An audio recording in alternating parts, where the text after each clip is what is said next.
Hello, friends, and welcome to the show. Well, 2020 has hit us right between the eyes, and it's raised all kinds of new problems and challenges.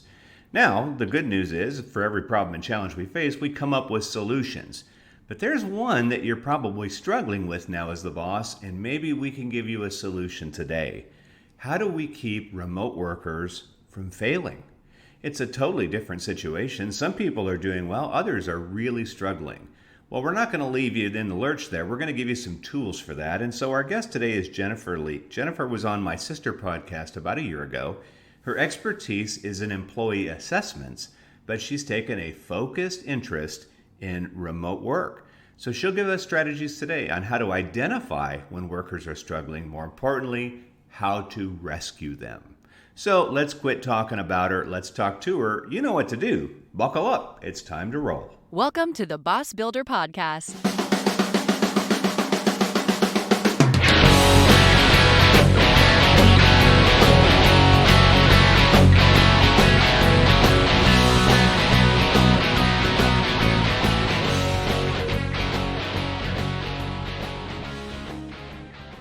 So Jennifer, let's talk about remote workers. What prompted you to take an interest in this topic? I was in a meeting and we were talking about how assessments are traditionally used to hire people or maybe develop people, increase performance.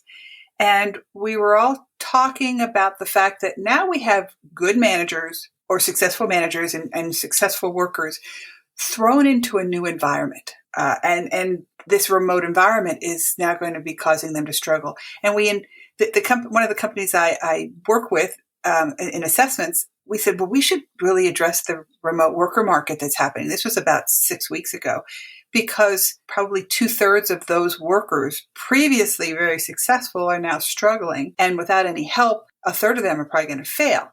So we sort of started building an airplane while it was flying and saying, okay, what can we do with reports to give people information? I'm all about people analytics to make decisions and management choices. So how can we help a remote workforce that's got some challenges that they have never had before, managers who have to manage them with challenges they've never had before? And Best Work Data, which is the company that came out with this product, has invented this remote worker report.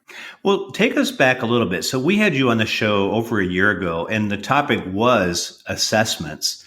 Let's revisit that because I want to find out how that has now changed the way you're doing things. So what do the assessments do that you are helping to use? And then let's kind of build on, okay, how is that affecting the virtual environment?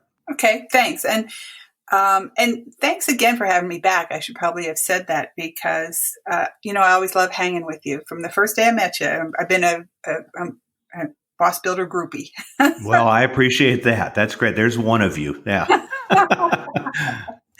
So, when you think of the word assessment, it just means information. And I got into assessments, I may have shared last time we were together, because I went out on my own as a consultant trainer and was training salespeople. And sadly, many people in the room should never have been in sales, and therefore training wasn't going to work. And I thought, for business sake, for my sake, and for the employee working really hard, how do we not have them fail even with training? And assessments, with my diagnostic background, as I was trained as a pharmacist, my diagnostic background wanted something tangible that we could measure people. Assessments just means gathering information on. So I just got into the assessment industry when it was starting out. I loved the information that we could blend with what we're seeing and what we know about the people. And I think assessments, they continue to grow. Most companies, and I don't know if it's a high percentage of big companies do a lot of assessments.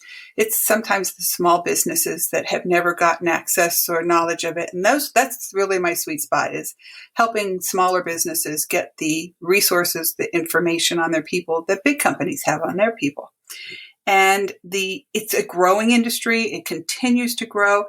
And now we've got people having to hire people that they've never even met in person. So I just think assessment information is even more critical today.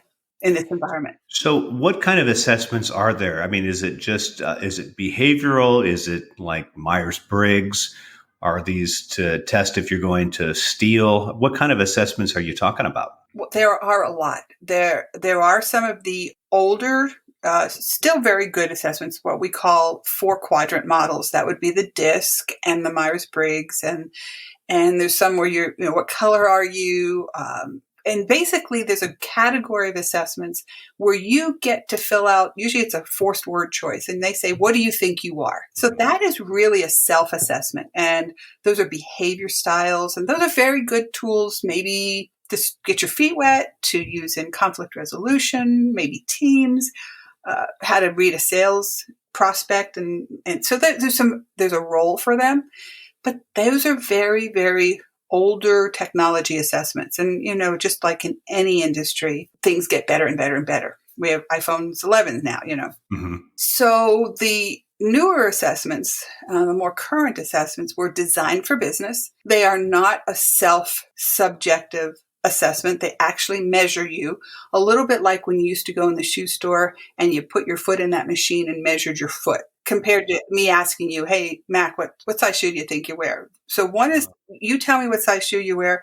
And the other category of assessments that I use more frequently in business decisions is where I'm actually putting your foot in that. I should learn the name of that machine, but Yeah, I remember that. It was always cold on your feet too, wasn't it? Right. And it measures, how wide you are and how long you are. And so Right. assessments that are designed for business today, both legally and psychometrically, which is, measuring people, are more like that, where we can objectively measure you. And the categories of assessments are, you can have attitude assessments. Do they have, you can train a lot of things, skills and things, but you can't change work ethic and you can't change honesty. And so there are what we call attitude assessments. Do they bring the right attitude? Then there's assessments that are for job fit, or will they match the job? Will they match the culture? Will they match the boss they have to work for? So that's another type of assessments. There's emotional intelligence assessments. There's skills assessments. That's another thing I'm starting to offer. I've always had, I hadn't promoted much, but if I have to be testing for Microsoft Office skills or, some other kinds of things. There's a company that I use and I have used for years that has hundreds of online skill testing. So skills, attitude, job fit, emotional intelligence, leadership. So there's anything you want to know about a person, you can measure, you can compare them to other people that you already know or yourself, and you can make better decisions. It almost seems like it's like a secret that no one really knows about. Because, I know of a few of them, but it sounds like there's an assessment for almost anything. There are, and there's great ones and there's okay ones. So one of the things I try to guide clients through is I don't represent just one company. So I'm not a test salesperson. I'm a consultant that says, what are you trying to measure? What are the objectives you want out of that? And why are you measuring that? And then what's the best one that fits your budget? But I have to say, I have never set up an assessment system for any client that cost as much as one wrong hire. No, I think a lot of people don't realize what that is. And I agree. I think it's before you commit to something, you got to get to know them, right? If you were in a relationship with another human being and wanted to move to that next step, you wouldn't do that overnight. I guess there's TV shows where you get 72 hours to get to know your bride and you marry her, I guess. But when I think about a business decision like that, that is very costly. So you have been in the assessment business for a long time. And then 2020 rolled in and suddenly everything is different. And now are assessments still being used? The fact that everybody's virtual, or has this made them more important? Or are you seeing people move away from them? I think they're even more important, and I don't think people are moving away from them. I think they're looking for answers and information.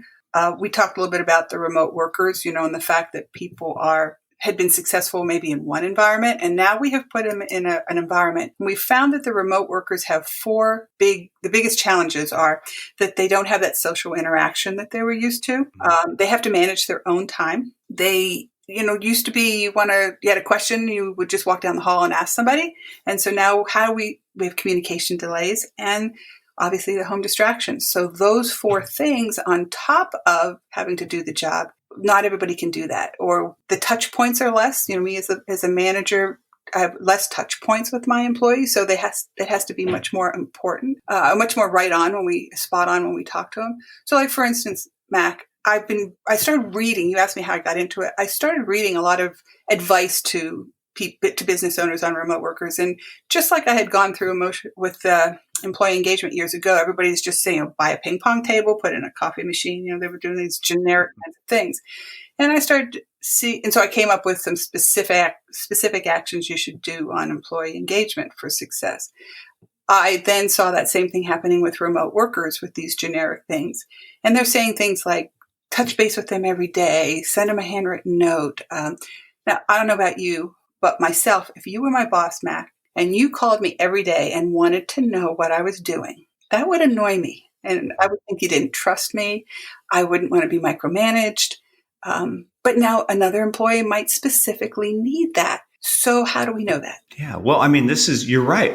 Nobody could have predicted this year. When 2020 rolled in, the biggest challenge is, what do we write on the checks? Do we write 20 or 2020? I mean, I had heard to write 2020 so that they didn't, fake your signature, your data. Yes, I forgot. Yeah, I mean, remember when that was the biggest challenge that we wrestled with in 2020, and everything was rolling along just fine until, I don't know, sometime in February, and then the bottom dropped out. So now everybody's forced to work remote. In fact, some of the groups that I've talked to, they're like feeling really down. They said, I just bought a new plant and I can't even go to the office and it's dead.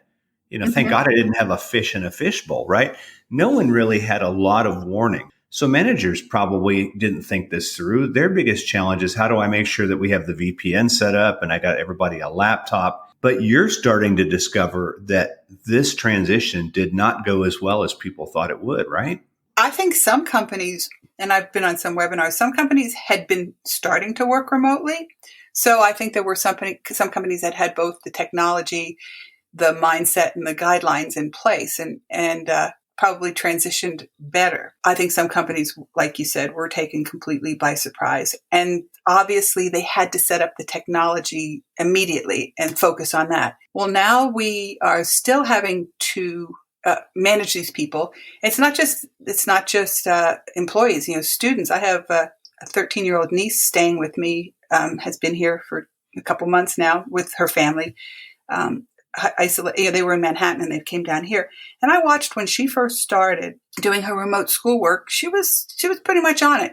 Had a little schedule and was doing it and doing it. Now she's sleeping later and later and doing the work later and later in the day. And I think that the weariness of this, without structure, without self-awareness, without a plan, is probably maybe starting to work with even those who had remote workers before. Yeah, I mean, the education thing, I'm seeing it because my daughter she's just finished her junior year of college. And, she even said this last semester was terrible because people, for one, they kind of like the college experience. I mean, thankfully she didn't live on campus because she would have had to come home. That would have been bad. But she's actually saying, it just isn't the same when you're there in front of somebody. And my wife teaches at a local college in Clarksville, and she says, because I actually guest lectured for some of her students earlier in the term, and I found them to be really engaged, and we had a great time. And then some of them just dropped off the map, and a lot of them ended up failing. And I thought, really, the same group that I guest lectured failed? She's like, yeah,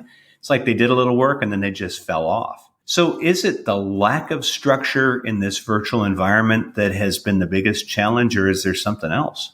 Well, I started our conversation, I'll come back to it, with what I see are the four biggest challenges, and that is the social interaction that you just mentioned. Mm-hmm. Time management. The day just happens, So I have to have a schedule, and then I have to have a way of communicating to my coworkers, the rest of my team, my boss, my customers, whatever.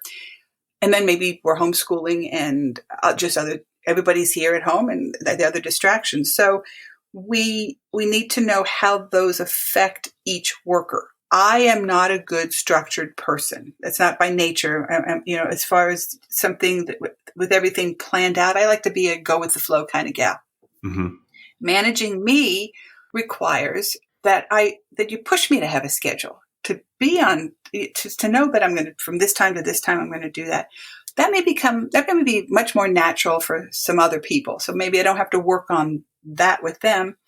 I have to work on how they have to work on their own, the independence that they have, that there's nobody telling them what to do. Now, you don't have to tell me what to do, but you have to tell me to have a schedule to do it. Another person has a great schedule, but they're not quite sure what they should do first. Mm-hmm. Well, I guess, so we know the problem now. The problem is and maybe that's the best way to have a change happen. Because I know I heard the same thing.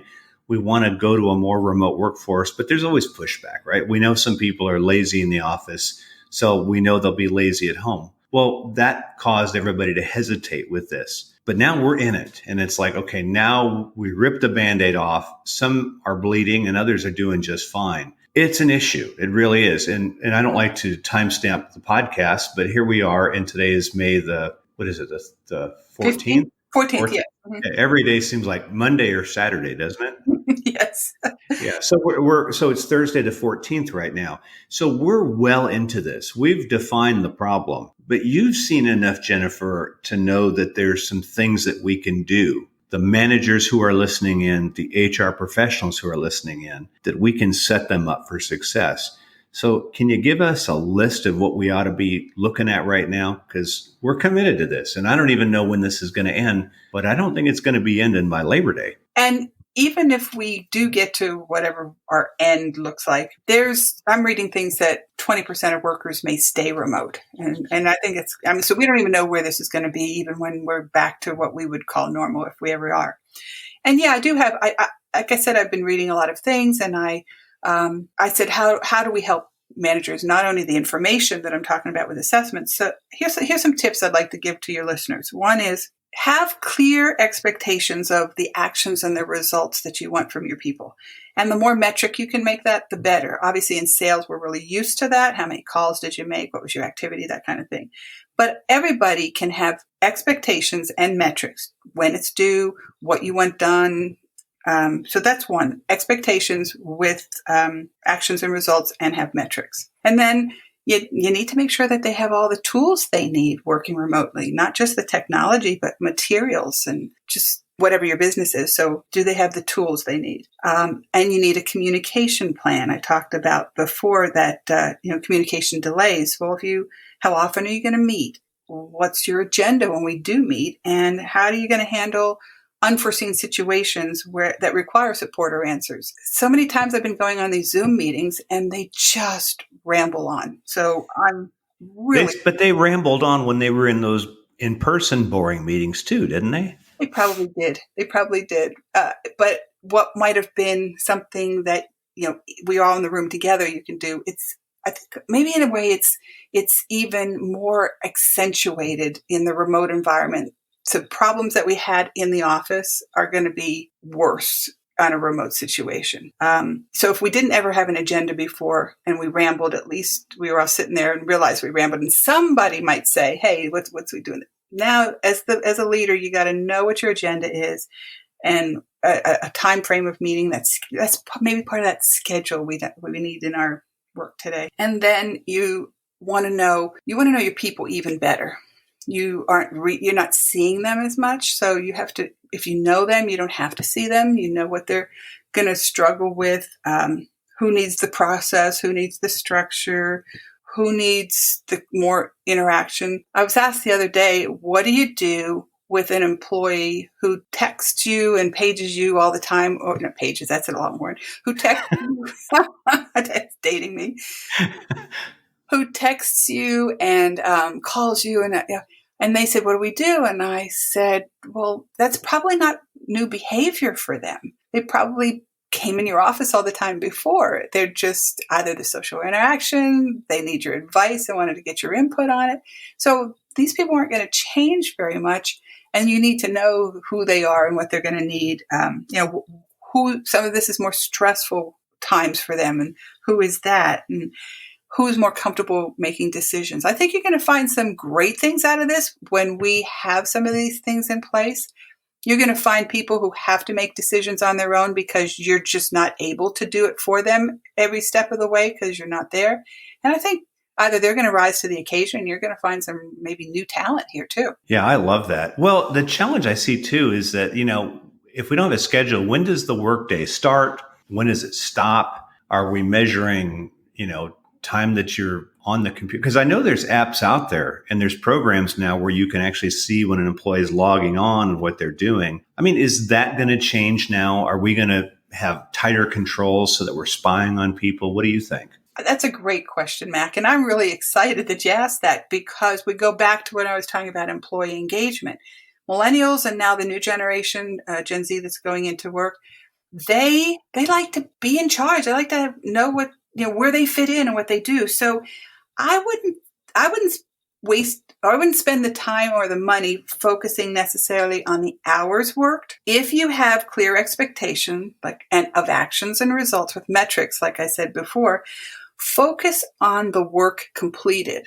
And I think you'll get more employee engagement if they know what they're supposed to do, how they fit in, all those employee engagement kinds of things. How do I fit in? What's my role here?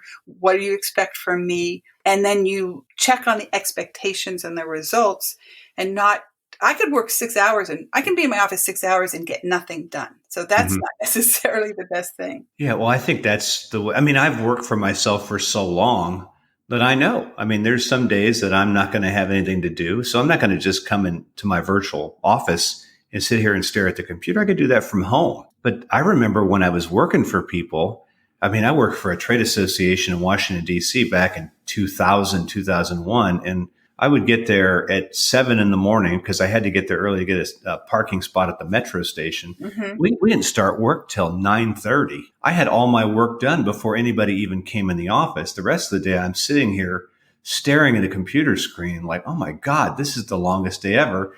And then by about 2 p.m, everybody wants to start having their meetings. And then we work till 5:30. And I thought, what a waste. I could sit at home and do this job from home. And now we have the opportunity to actually demonstrate that. I mean, is it possible we get back to the original idea of work and a job as not just time in the office, but accomplishment? Absolutely. That's what I've been trying to tell everybody. Like I said, focus on the work completed, the outcomes, the metrics you're aiming for. And when that's done, if you can get that done in 4 hours instead of 8, there's a lot of other things that maybe can be happening in those other 4 hours. It's the outcomes that you're looking for, not just the hourly, clock ticking. Yeah. Well, I mean, there'll probably be some, legal things you have to contend with, but it makes total sense. And I think too, with the virtual environment that we're in, at least the things that I'm hearing is like, it's going to make acquiring talent a little bit different too, because now if I'm a tech company in, San Jose, California, and there's a really talented individual that lives in Van Leer, Tennessee, I can actually hire them without them saying, I don't want to go to San Jose because I won't be able to afford a place to live. I mean, we conceivably could have that now, right? Yes, I've heard people say that the talent pool can be expanded. You don't even have to have it be in the United States. I'm not saying that we should go outside the country because we all need jobs. It definitely expands your talent pool if people don't have to move.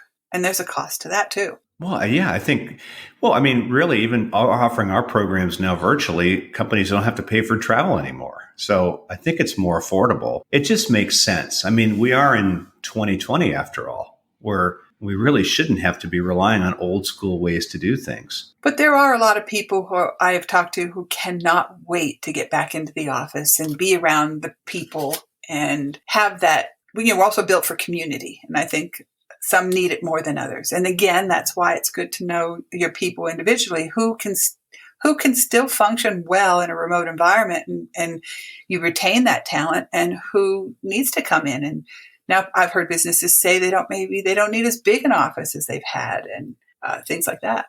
From where you sit, Jennifer, so let's hypothetically say that maybe somebody comes up with a vaccine. Let's just say a miracle happens, and by Christmas, COVID-19 has been beat and it's totally done. And so starting in January 2021, everybody goes back to normal. Do you think that we will have a different and deeper knowledge of people's personalities because we have seen them in a virtual environment? Or do you think that it's going to be a lot harder to get to know people because we've only seen them virtually. That's interesting.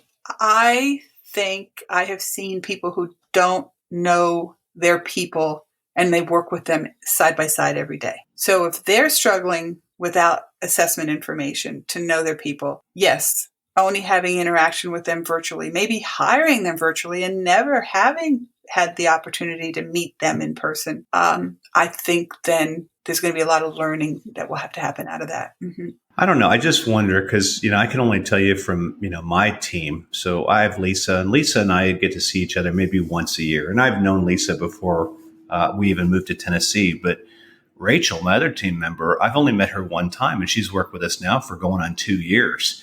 And yet, because we just before our podcast today, I had a virtual meeting where we're on Zoom together, but I've done those and it looks like Rachel might have just rolled out of the bed. And, I think right now people are like, I'm just going to show up. I don't care. I'm not going to comb my hair or whatever. And it's almost like I feel like I know them better because I've seen them in this more vulnerable place. Like I know them. I don't want to sound creepy, but I know them better because I've not seen them in that professional place. So I almost feel like we are almost a little bit closer. I'm just wondering if that's going to happen with companies, because some of our customers, and one in particular, he just said, let's have a virtual happy hour one day. So we did. It was like 5:00 his time. We both got a drink and sat in front of the computer, and we just kind of talked about whatever. And I feel like I am closer to some people now because there's less of a facade, even though we're talking through computer screens. So I'm just wondering what it's going to look like. And you probably don't know the answer. Maybe we could build an assessment on that, right? Maybe. Some of the things I heard you just say, and I think that they were spot on. You mentioned, I think in all of those, there was a theme that I heard, and that was a relationship. Mm-hmm. I have a virtual assistant that I've worked with for 5 or 6 years. We've only met in person one time. She's in Charlotte, North Carolina, and I just happened to be in a meeting there, and she came. But we see each other on Zoom. We have common goals. We're working together where we have personal conversations about, what's with her son or what they did last week or another vacation. And then we work together and we have built a trust. There's people I've met on Zoom for years and then maybe go to a conference and run into them. And I feel like I know them. So it's the interaction, the relationship, the building together. I don't know what the word I'm looking for is, but you mentioned all of those in each of those people. Yeah. It was not just work. It was just knowing them a little bit deeper. But I want to go back and say, I still try to dress up for Zoom meetings. Not dress up, but I mean, I don't show up in my pajamas I try to have a professional image on my Zoom meetings. Mm-hmm. Well, I think too, because you and I, when we're in front of an audience, that's the audience that we would go to a conference and speak to. So yeah, you didn't roll out of the bed and just go and stand up in front of a group of people. So, but I guess my thought is that in an office environment, over time, people are probably getting more and more comfortable with just sort of showing up. I mean, my son and his girlfriend were staying with us for a couple of months. They just left last week. And I came home and my son walks out of my office and he's got his dress shirt, tie, and a sport coat on and a pair of running shorts. I said, what were you doing? He's like, I had an interview on Zoom. So I thought, wow, that's really kind of funny how, now we have this combination of I'm comfortable and yet I'm going to put on my suit, at least half of it. So I don't know. It's just, I don't know. We're learning things about people that we never would probably have gotten to know. So I guess my mind's always working in the future. Like, what's it going to be like when we've sort of seen each other? That's what I think companies try to accomplish when they do these offsite retreats, right? You go with the executive team and you do ropes courses and trust falls and walk around on hot coals in your bare feet because you want to get to know what people are like outside of the office. And maybe we could look at COVID-19 as this grand offsite experience, right? Right. When it made me think too, when you talked about your son, it made me think too that I think the people who are the newscasters, I think they do that same thing. They may have shorts on underneath. Well, they caught that guy on ABC this morning or something. They saw his leg hanging out or something. So, yeah, I mean, I guess it's possible. But the other thing I think might happen, and I'd be curious, you've made me start to think about this, and that is, it used to be people sort of dressed up for work. Mm-hmm. And then we had Casual Friday. And then we had, okay, now you can dress casually. I am wondering what people are going to wear to work when they do get to go back to work. Is it going to be so casual? I can't sometimes tell who's the worker when I go into a department store. Who's the worker and who's the shopper because everybody's in jeans. Yeah, that's true. Well, I think the big indicator will be what clothes will you be able to fit into after all this. I can tell you personally, I mean, I got all the time in the world to work out and I'm getting lazier by the day. So yeah, I think it doesn't really matter, Jennifer, because we're all going to have to buy new clothes, at least me anyway. Well, that would be good for the economy. Yeah, that's it. Well, then let's end with this. Let's talk about the business owner who right now has the fortune of being able to hire, because with unemployment at like 14% or whatever it is now, I mean, it would be so awesome to be able to say, yeah, we're hiring. What would a business owner need to know if they're going to start hiring people right now? Well, the good news is there's probably a lot of people looking for work right now. Mm-hmm. Whereas before, when unemployment was at 3.5, it was hard to find good people because most of the people were working. So if you have to hire now, my first thing I would say is don't be afraid to do it. Go hire people. There's people out there looking for work, but you might have to be doing it a little bit differently. If I can just throw this in, a partner and I have a website called Sales Hiring Straight Talk. It's specifically to hire salespeople, but the concept, the 6 steps that we have you do would apply to any hiring. So saleshiringstraighttalk.com, we've actually done some things, done some podcasts on how to do the system in a virtual way where you're never going to meet the person in person. So I would say still do it. You definitely need to have a process and some guidelines. So the podcasts are free. One of the assessments I talked about before, if you the company Best Work Data on the remote workers assessment, they are giving it to any company who wants it. So even if you don't have a lot of money or you're a small business, you can still have access to this assessment. If you go to my website, assessmentpros.com, you can get a little bit more information there or reach out to me. So I would say you need to go ahead and hire. Don't be afraid to do it. Use assessments for the information that you have to definitely supplement today that you always needed, but even more critically now. But you really need to know what you're looking for and what you want them to do, even more so than ever. Well, that's great. I'm glad to hear that, Jennifer, because for a lot of us, what we did before the isolation and quarantine is almost irrelevant. But you're making the case that now more than ever, the assessment should be an important part of your process, right? Yes. And a part of it, you're still going to use your experience. You're still going to use your knowledge. You know your company and your job better than anybody, but you don't know this person. You will know them once you hire them and you'll get to know them better. Try to know them a little bit more before you hire them to make sure they're the right person for you. And that's where assessments help. So again, how do we reach out to you, Jennifer, to find out more about the assessments and more specifically, how you can help somebody through this process? I would say the easy starting point is assessmentpros.com. So assessments is plural. No, assessment is singular. Pros is plural. Assessmentpros.com. There's a couple things on that website because I'm committed to helping businesses survive this. One is the remote worker option that they have. The other is there's under my resources banner, I'm putting anything I can find on getting people back to work, legal things, what the government is saying. So a one-stop resource page called COVID Resources. The law firms that I have information that I'm referencing on my site are Roanoke, Virginia law firms. However, they're posting things that are sometimes federal government or universal. So it's not, you don't have to be from Roanoke to access that information. But it's like the Department of Health and what's the things you have to do when you're bringing people back, taking their temperatures, that kind of stuff. So anything I'm finding, I'm putting up there. That's great. Well, Jennifer, I have really enjoyed catching up with you. We talked about this earlier. There's some people who you've got to know virtually, and when you meet them in person, you feel like you've known them your whole life. Well, I got to actually meet you in person once, and we've just stayed in touch this way. So I feel like I've known you my whole life, but it's really great to have you on the show. And thank you so much for sharing information that frankly, we all need, because we really have no, there's no really cookbook on how to do this, right? Right. And Mac, I love what you do. I share your passion to get those first line supervisors, first line bosses built up, which you do so well. And I just love the fact that I can help be part of that. And I thank you for the invite today. Well, thanks for tuning in to another episode of the Boss Builder Podcast, the podcast for those of you who are new to supervision, those of you in the role and struggling, and even those of you who are thinking about one day making the important transition to management.